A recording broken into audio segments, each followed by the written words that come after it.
YouTube. These kids are YouTube here. And I'm gonna be doing the first part to the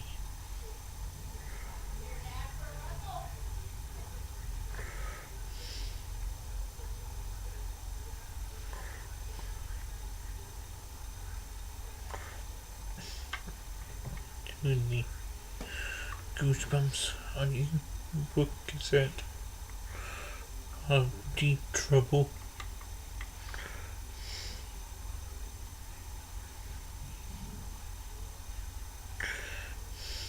I'm not too sure what the reader could really did say. But anyway, let's get started. This will be a two-part video.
There I was, 200 feet under the sea, on the hunt for the great white stingray, which had already stung 10 swimmers. People were afraid to step into the water, and panic had spread all up and down the coast. That's why they sent for me, William Deep Jr. of Baltimore, Maryland, the world-famous undersea explorer, thank you very much. I captured the great white shark that had terrorized Myrtle Beach. He wasn't so great. I fought the giant octopus that ate the entire California Championship surfing team. I unplugged the electric eel that sent shockwaves all over Miami. But now, I faced the fight of my life, the great white stingray. I had everything I needed: scuba suit, flippers, mask, oxygen tank, and a poison dart gun. Wait, did something move? Just behind the giant clam? I raised my dart gun and waited for an attack. Then, suddenly, I couldn't breathe. My oxygen tank. Someone must have tampered with it. I desperately tried to kick to the surface, but I was losing strength. I searched through the fog mask for my diving partner. She was swimming up at the surface near the boat. I waved my arms like a maniac. Finally, she swam toward me and dragged my dazed and limp body to the surface. What's your problem, Aquaman? No air! Someone cut off the tank. Oh, get real, Billy. Can't you snorkel without acting like a total jerk? My diving partner was really my bratty sister Sheena, and I was only pretending to be an undersea explorer. But would it kill Sheena to go along with it? My name is actually William Deep Jr., but everybody calls me Billy. I'm 12 and Sheena is 10. We both have straight black hair, but mine is short and hers goes down to her shoulders. We're both skinny with knobby knees and elbows, and long, narrow feet. We both have dark blue eyes and thick, dark eyebrows. Other than that, we're not alike at all. Sheena has no imagination. She was never afraid of monsters in her closet when she was little, and she didn't even believe in Santa Claus or the Tooth Fairy. She loves to say, "There's no such thing." I dove underwater and pinched Sheena's leg. Stop it! Hey, you two, be careful down there. My uncle stood on the deck of his sea lab boat, the Cassandra. He peered down at Sheena and me snorkeling nearby. My uncle's name is George Deep, but everybody calls him Dr. D, even my dad, who is his brother, of course. Dr. D is short, thin, wears glasses, and a very serious, thoughtful expression. He's a marine biologist who studies tropical fish and ocean plants. Sheena and I were visiting him on the Cassandra. Dr. D is a marine biologist. He studies the habits of tropical fish and looks for new kinds of ocean plants and fish that haven't been discovered yet. Sheena and I were visiting him on the Cassandra. A big sturdy boat about 50 feet long. Dr. D uses most of the space for labs and research rooms. On deck is a cockpit where he steers the boat. He keeps a dinghy tied to the starboard, or what they call the right side of the deck, and a huge glass tank on the port. They call that the left side.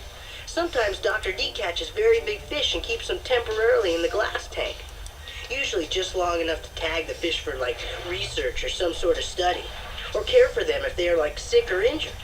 Stick close together, kids, and don't swim off too far. Especially you, Billy. There have been reports of some shark sightings in the area. Sharks? Wow! Now, Billy, this is serious. Don't leave the boat, and don't go near the reef. Don't worry about me, Dr. D. I won't get into trouble. Good. Now, don't forget, if you see a shark fin, try not to splash around a lot. Movement will attract it. Just slowly, steadily return to the boat. We won't forget. I couldn't help feeling just a little bit excited. I'd always wanted to spot a shark's fin on the horizon, heading right for us. I wanted adventure. The Cassandra was anchored in the Caribbean Sea, off a tiny island called Alondra, a long red coral reef. A clamshell reef surrounded the island. Between the reef and the island stretched a beautiful lagoon. I mean, nothing was going to stop me from exploring that lagoon, no matter what Dr. D said. Soon Sheena and I were surrounded by hundreds of tiny neon blue fish. They began to swim away and I swam with them. They were so great looking. I didn't want them to leave me behind. Suddenly the fish all darted from view. Had something scared them away? I glanced around and saw a flash of red. I floated closer, peering through the mask. A few yards ahead, I saw the bumpy red formations of Clamshell Reef. I was tempted to explore a little, so the reef looked like a red sandcastle, filled with underwater caves and tunnels. Bright blue and yellow fish darted in and out of them. It was great. Suddenly I felt something brush against my leg. A fish? I didn't see anything. Then I felt a tingling against my leg, and again I turned to see what it was, but nothing was there. My heart began to race really fast. I turned and started back for the boat, kicking hard, but something grabbed my right leg and held on. I froze in fear. Help! Sheena! Dr. D! I was dragged below the surface, and I felt the slimy tentacle tighten around my ankle. Through the churning waters, I saw a sea monster with one giant brown eye. Its mouth opened in a silent cry, revealing 2 rows of huge, jagged, sharp teeth. An enormous octopus with 12 long, slimy tentacles. One was wrapped around my ankle. I mean, another one slid toward me. I struggled to the surface, but the huge creature dragged me down and down again. As I sank, scenes from my life actually flashed before my eyes. I saw my parents waving to me as I boarded the yellow school bus for my first day of school. Mom and Dad, I thought I'd never see them again. What a way to go. Killed by a sea monster. No one would even ever believe it. Everything started to turn red. I felt dizzy, weak, but something was pulling me to the surface. I opened my eyes and I stared up at Dr. D. Billy, are you all right? I heard you screaming and I saw you thrashing about. I swam over from the boat as fast as I could. What happened? I kicked my right leg. The slimy tentacle was gone. The dark creature had vanished. Dr. D slipped a rubber lifesaver ring over my head, and I floated easily now. I had lost my flippers in the struggle. My mask and snorkel dangled around my neck. Sheena swam over and floated beside me, treading water. It was a sea monster! A huge one! I felt the slimy tentacle grabbing my leg, and it was so big I didn't... Billy, you and your wild imagination. You nearly scared me to death. Please, don't ever do that again. Your leg probably got all tangled in a piece of seaweed, that's all. But... There's seaweed everywhere. But I saw it! I saw its tentacles! And its big, pointy, sharp-looking teeth! Well, let's discuss it on the boat. Come on, swim back with me. And stay away from the reef. Swim around it. He turned around and started swimming toward the Cassandra. Why didn't they believe me? I had seen the creature grab my leg. It wasn't a stupid clump of seaweed. It wasn't my imagination. I'd find that creature and show it to them myself, but not today. Now I was ready to get back to the safety of the boat. I swam up to Sheena. Hey, Sheena, race you to the boat. Last one there is a chocolate-colored jellyfish. Wait, that's no fair. You're wearing flippers. Take those off. Too bad. See you at the boat. I watched her splash away, building a good lead. She's not gonna win. It would be faster just to swim over the reef and take a shortcut. But I started to swim straight toward the red coral. Billy, get back here. I pretended I didn't hear her. The reef loomed ahead. I was almost there. I saw Sheena splashing ahead of me. I kicked extra hard. I knew she'd never have the guts to swim over the reef. She'd swim around the end of it, so I would cut through and beat her. But my arms suddenly began to ache. I don't think I was used to swimming so far. I reached the reef, and I turned around. Sheena was swimming around the reef, so I figured I'd had a few seconds to rest. I stepped onto the coral reef. Suddenly, my foot started to burn as if it was on fire. The throbbing pain shot up my leg. I dove into the water. When I surfaced, Sheena was yelling. Dr. D, come quick. Billy, what's the problem now? I saw him do something really stupid. My foot. I stepped on the reef and well... Oh, that's painful, but you'll be all right. The burning will stop in a little while. All that bright red coral is fire coral. It's covered with a mild poison. When it touches your skin, it burns like fire. Don't you know anything? Listen, you're lucky you only burned your foot. Coral can be very sharp. You could have cut your foot and gotten poison into your bloodstream. Then you'd really be in trouble. Wow, what kind of trouble? Well, that kind of poison could paralyze you. Oh, that's great. So just keep away from the red coral from now on, and stay away from the lagoon, too. But that's where the sea monster lives. We have to go back there. I have to show it to you, Dr. D. No such thing. Right, Dr. D? Well, you never know. We don't know all of the creatures that live in the ocean, Sheena. It's better to say that scientists have never seen one. So there, She-Ra. Listen, kids, I'm serious about staying away from this area. There may not be a sea monster in that lagoon, but there could be sharks, poisonous fish, electric eels, any number of dangerous creatures. Now, don't swim over there. How's your foot feeling, Billy? It's a little better now. Good. Enough adventure for one morning. Let's go back to the boat. It's almost lunchtime. We all started swimming back to the Cassandra. As I kicked, I felt something tickle my leg again. Seaweed? No. It brushed against my thigh like fingers. I spun around to splash water in Sheena's face, but she was up ahead swimming beside Dr. D. I stared down at the water, suddenly gripped with terror. What was down there? Was it gonna grab me again and pull me down forever? Alexander Dubrow, Dr. D's assistant, helped us aboard the boat. As I climbed up the ladder, he grabbed my hands and pulled me aboard. Hey, I heard shouting. Is everything okay? Everything is fine, Alexander. Billy stepped on some fire coral, but he's all right. Wow, Billy, fire coral. I accidentally bumped into the fire coral my first day here. I saw stars. I really did, man. You sure you're okay? It feels better now. But that wasn't the worst thing that happened. I was almost eaten by a huge sea monster. No such thing. No such thing. I really saw it. They don't believe me, but it was there, right in the lagoon. It was big and green and real slimy. You say so, Billy. He winked at Sheena. I wanted to punch his lights out. Big deal, science student. What did he know? Alexander was in his early 20s. But unlike Dr. D, he didn't look like a scientist. He looked more like a big old football player. Very tall, about, say, 6'4" and, like really muscular. He had broad shoulders and big, powerful-looking hands. He also had thick, wavy blonde hair and blue eyes that crinkled in the corners. He spent a lot of time in the sun, so he had a smooth, dark tan. I hope you're all hungry. I made chicken salad sandwiches for lunch. Oh, great. Alexander did most of the cooking. He thought he was good at it too, but he wasn't. I went below the deck to my cabin to change out of my wet bathing suit. My cabin was really just this tiny little sleeping cubby. Sheena had one just like it. Dr. D and Alexander had bigger cabins that they could actually walk around in. We ate in the galley, which was what Dr. D called the boat's kitchen. It had a built-in table and built-in seats and a small area for the cooking. When I entered the galley, Sheena was already sitting at the table. There was one big sandwich on a plate in front of her and one waiting for me.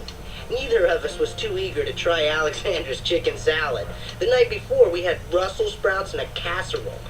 For breakfast this morning, he served us whole wheat pancakes that sank to the bottom of my stomach like the Titanic going down.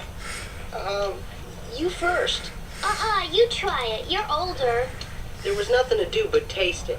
I sank my teeth into the sandwich and started chewing. It wasn't too bad. A little chicken and a little mayonnaise. It actually tasted like a regular chicken salad sandwich. Then suddenly, my tongue started to burn, and my whole mouth was on fire. I grabbed for the iced tea in front of me and downed an entire glass.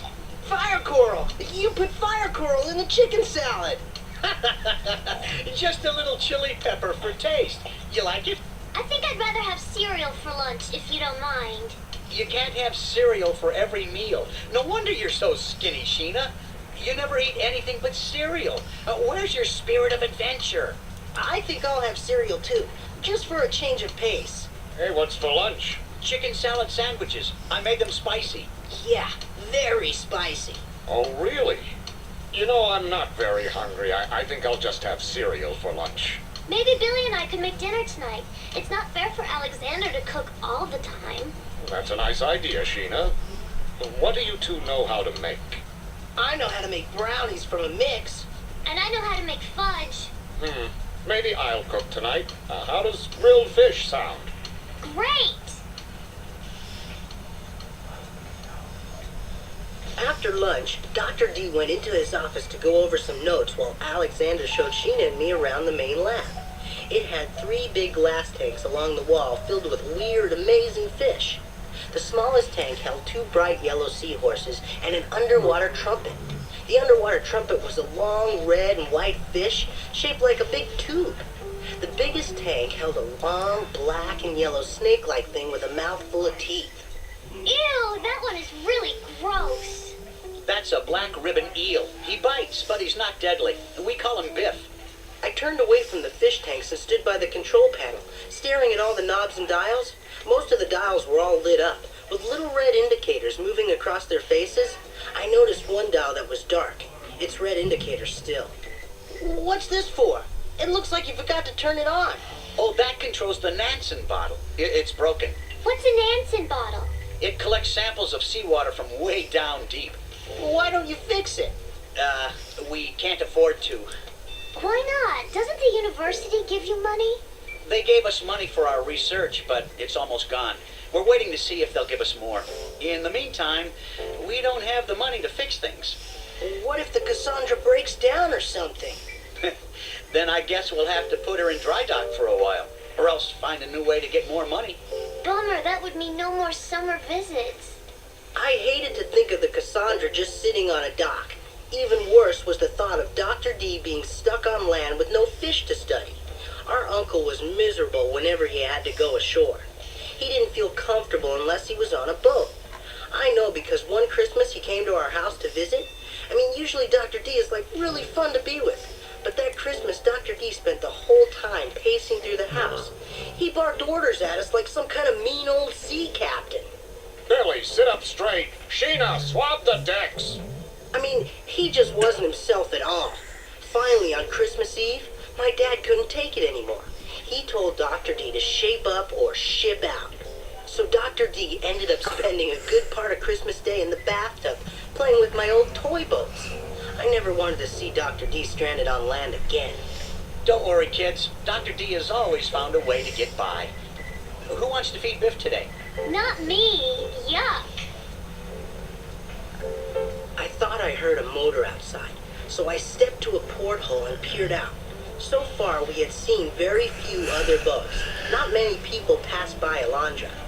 A white boat chugged up to the side of the Cassandra. It was smaller but newer than our boat. A logo on the side said Marina Zoo. A man and a woman stood on the deck of the zoo boat. They were both neatly dressed in khaki pants and button-down shirts, and the man had a short, neat haircut, and the woman's brown hair was pulled back in a ponytail. She carried a black briefcase. The man waved to someone on the deck of the Cassandra, so I figured he had to be waving at Dr. D or something. Who's that? I'd better go see what this is about. Could you feed Biff? I'll be back later. Alexander handed Sheena the net with the guppies in it and left the lab in a hurry. Sheena looked at the squirming guppies in the net, stuck the net in my hand, and ran out of the cabin. I didn't want to watch Biff eat the poor fish either, but I didn't know what else to do. I quickly dumped the guppies into Biff's tank. The eel's head shot forward. His teeth clamped down on a fish, and the guppy disappeared. Then Biff grabbed for another one. He was a fast eater. I dropped the net on a table and walked out of the lab. As I was passing Dr. D's office, I heard voices. So I figured Dr. D and Alexander must be in there with, the two people from the zoo boat. I didn't mean to eavesdrop, I swear. But the man from the zoo had such a loud voice, and what he said was the most amazing thing I had ever heard in my whole entire life. I don't care how you do it, Dr. D, but I want you to find that mermaid. A mermaid? I couldn't believe it. Did he really want my uncle to find a real live mermaid? I knew Sheena would start chanting, "No such thing, no such thing." But here was a grown man, a man who worked for a zoo, talking about a mermaid. It had to be real. I might be one of the first people on Earth ever to see a mermaid. And then I had an even better thought. What if I was the one to find her? I'd be famous. I'd be on TV, magazines, everything. William Deep Jr., the famous sea explorer. Well, after I heard that, I couldn't just walk away. I pressed my ear to the door and listened closely.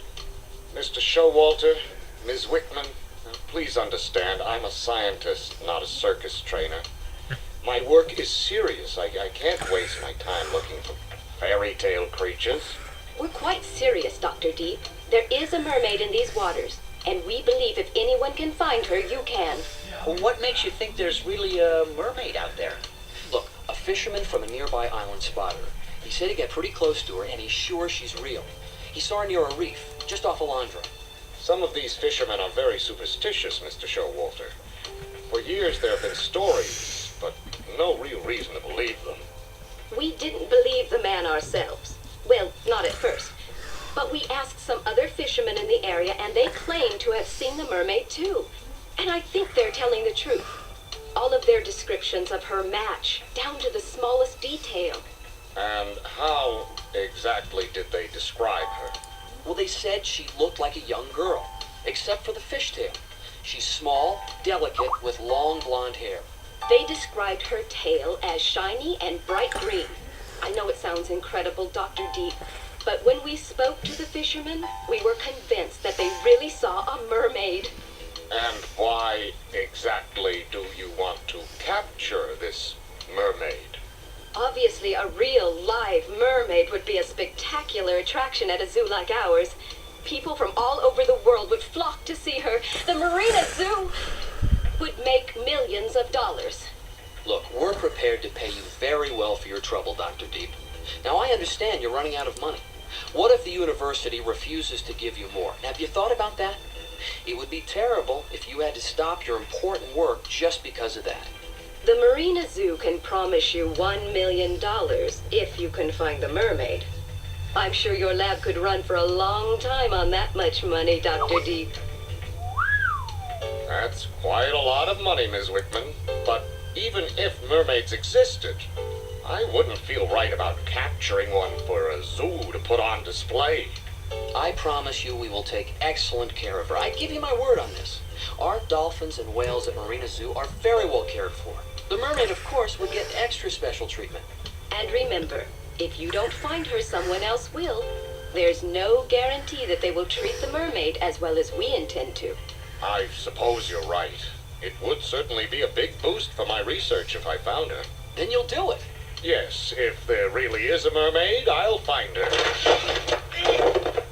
I lost my balance and fell against the door. Dr. D and Mr. Showalter, Miss Wickman, and Alexander all gaped at me with their mouths wide open. I guess they hadn't expected me to drop in. Hi everyone. Nice day for a mermaid hunt. This was supposed to be a secret. Don't worry about Billy. You can trust him. I am so embarrassed. This is my nephew, Billy Deep. He and his sister are visiting me for a few weeks. Can they keep our secret? Yes, I'm sure they can. Billy won't say anything to anyone, right, Billy? No, I won't tell anyone, I swear. Just to be on the safe side, Billy, don't mention the mermaid to Sheena. She's too young to have to keep a big secret like this. I promise, I won't breathe a word to Sheena. This was so cool. I knew the biggest secret in the whole wide world, and Sheena wouldn't even have a clue. The man and a woman from the zoo exchanged glances. I could see they were still a bit worried. You really can trust Billy. He's very serious for someone his age. You bet I'm serious. I'm William Deep Jr., world-famous mermaid catcher. Mr. Showalter and Miss Wickman seemed to relax a little. Miss Wickman shook hands with Dr. D, Alexander, and me. Mr. Showalter gathered up some papers and put them into his briefcase. We'll see you in a few days then. Good luck. I won't need any luck because I have skill and courage. My head spun with all kinds of exciting thoughts. Would I let Sheena be on TV with me after I single-handedly captured the mermaid? Probably not. That night, I sneaked off the boat and swam noiselessly toward the lagoon. Where was the mermaid? I listened really hard. The sound was really faint at first, but then it grew louder. It rumbled like an earthquake on the ocean floor. The waves tumbled and tossed, and I struggled to stay on top of them. Suddenly, from the middle of the lagoon, a huge wave started to swell. It rose as high as a building. The wave broke, and a dark creature pushed up underneath it. Water slid off its grotesque body. Its single eye stared at me. Its tentacles stretched and curled all around me. I tried to turn and swim away, but it was way too fast. The tentacles whipped out and grabbed me, tightening around my waist. Then a spiny, cold tentacle wrapped around my neck and started to squeeze. I can't breathe. Help me, somebody. I opened my eyes, and I was lying in bed in my cabin. The sheet was wrapped tightly around me. It was only a dream. I rubbed my eyes and peered out the porthole. The sun was just rising over the horizon, and the dark water looked inviting. I slipped into my bathing suit and crept out as quietly as I could. In the galley, I saw a half-empty pot of coffee sitting on the warmer, which meant Dr. D was already up. So I tiptoed down the passageway and listened to Dr. D. He was puttering around in the main lab. I grabbed my snorkel, flippers, and mask and went up on deck. The coast was clear. I climbed down the ladder and slipped into the water. Then I snorkeled toward the lagoon. It was crazy to sneak away like that, but you can imagine how excited I was. I mean, even in my wildest daydreams as William Deep Jr., undersea explorer, I never thought I would see a real live mermaid. Half human, half fish. Does she think like a human or like a fish? Can she talk? I mean, I really hope so. I mean, then she could tell me all the secrets of the ocean. I mean, how she breathes underwater and all kinds of stuff like that. I mean, this is going to be the greatest adventure of my life. After I'm famous, I'll write a big book, and I'll call it Courage of the Deep. Maybe someone will even turn it into a big movie. I raised my head and saw that I was nearing the reef. I kicked my legs carefully, watching out for the Okay, red claw. sweetie, how about you, I was my at the friend? reef when I felt something brush my leg. I'm okay, Then I felt sweetie, I something love wrap you. around my ankle. This time I knew for sure it was not seaweed. Seaweed doesn't have claws. Ignoring the panic that froze me, I kicked and thrashed with all my strength. Sheena's head appeared beside me. She pulled up her snorkeling mask. Oh, come on, I didn't scratch you that hard. You don't have to go crazy. What are you doing here? What are you doing here? You know Dr. D told us not to swim here. And you shouldn't be here, should you? I knew you were up to something, so I followed you. I'm not up to anything. I'm just snorkeling. Sure, Billy. You're just snorkeling No, at 6:30 in the morning, exactly where She you're must not be, supposed to. you know, maybe out on the couch or You were on something. that fire coral yesterday. You're either up to something or you're totally crazy. She squinted at me, waiting for a response. What a choice. I was either up to something or crazy. Well, which should I admit to? If I admitted I was up to something, I'd have to tell her all about the mermaid. And I could not do that. Okay, I guess I'm crazy. Well, big news. Will you come back to the boat? Dr. D will be looking for us. You go back. I'll be there in a little while. Billy, Dr. D is going to be very mad. He's probably ready to hop in the dinghy and search for us right now. I was about to give up and go with him. Then, out of the corner of my eye, I saw a big splash from the other side of the reef. The mermaid! I mean, it's gotta be her. If I don't go look for her now, I might miss her. So, I turned away from Sheena and started swimming very, very fast, straight for the reef. Billy, come back! Billy! I heard an extra note of panic in her voice, but I ignored it. No way was I gonna stop now. But as it turned out, I should have. I made my way past the reef into the deep, still waters of the lagoon. That's when I saw it, a few hundred yards away. Not the green fishtail of a mermaid, but the gray-white triangle fin of a hammerhead shark. As I stared in horror, the fin turned toward me, moving straight like a torpedo. I plunged toward the reef. Suddenly, the fin shot up in front of me. Between me and the reef, the shark was closing in, making the circle smaller and smaller as he swam faster and faster. I was trapped, but I couldn't just float there waiting for the shark to come and eat me. I had to fight, but I was too terrified to think clearly. The same two words echoed in my brain. The shark! The shark! It swam around me in a tight circle. Its tail swished, sending up waves of water all over me. I could see him clearly. He was at least 10 feet long. His head was like the head of a hammer, with an eye on each end. The shark! The shark! The shark bumped me with its snout. It wanted to fight. It circled me again, then zoomed straight forward towards me. Its jaws opened. I saw rows and rows of big sharp teeth. I thrashed and kicked with all my strength. The razor teeth rushed by, just missing my leg. I grabbed the red fire coral. Pain shot through my hand. I didn't care. I tried to pull myself up to the top of the reef. Just above the surface, I almost made it too. I mean, soon I'd be safe, right? With a mighty kick, I hoisted myself onto the reef and was yanked back into the water. My stomach slammed against the side of the reef. I felt a sharp stab of pain in my leg. I tried to pull my leg away, but I just couldn't. It was caught in the jaws of the shark. The shark knew he had me too. I had no strength left to fight. Suddenly, something splashed nearby. The shark released my leg and jerked toward the splash. A long, shiny green fishtail rose out of the water and smacked the shark hard. It went under. All around me, the water bubbled and churned with white foam. I heard shrill animal squeals. I mean, sharks don't squeal, do they? It surfaced again, its toothy jaws gaping. But the long green fishtail rose out of the water and delivered a direct hit on its broad hammerhead. The shark shut its jaws and sank below the surface. A second later, the huge gray fin surfaced a few yards away, swimming off in the other direction. Then I heard a low, musical sound. It sounded something like a whale, but this creature was much smaller than a whale. The green tail swung around and the creature lifted a head with long, blonde hair. The mermaid! I mean, she looked just like the zoo people had said she would. Her head and shoulders were smaller than mine, but her flashing green tail stretched out long and powerful.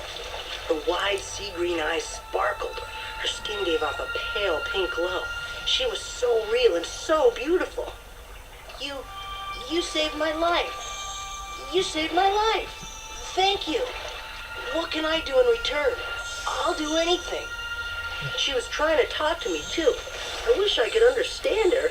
She reached for my hand and examined it, frowning over the red burns from the fire coral. Her hand felt really cool. She passed it over the palm of my hand, and the pain from the burns began to fade away. When she held my hand, I could float without treading water, just as she did. Was this another dream? The shark had vanished. The water had calmed, shimmering like gold now under the morning sunlight. And there I was, floating in the sea off a deserted island with a real mermaid. Sheena would never believe this. Not in a million years. Suddenly, the mermaid flipped her tail and disappeared under the water. Startled, I searched around for her. She had left without a trace, not a ripple, not even a bubble. Is she gone? Just like that? I mean, would I ever see her again? Turn the tape over, unless you've got goosebumps.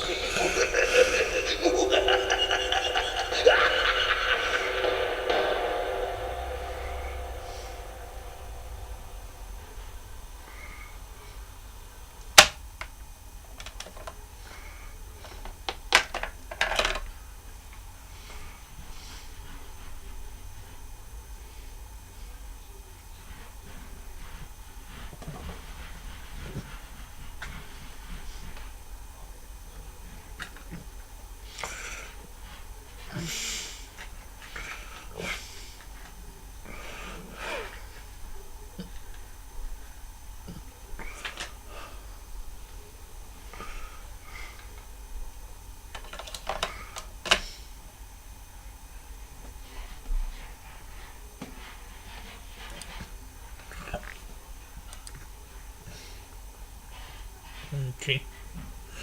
That was part 1 of the story. Maybe sometime later on today I'll do part 2. Peace.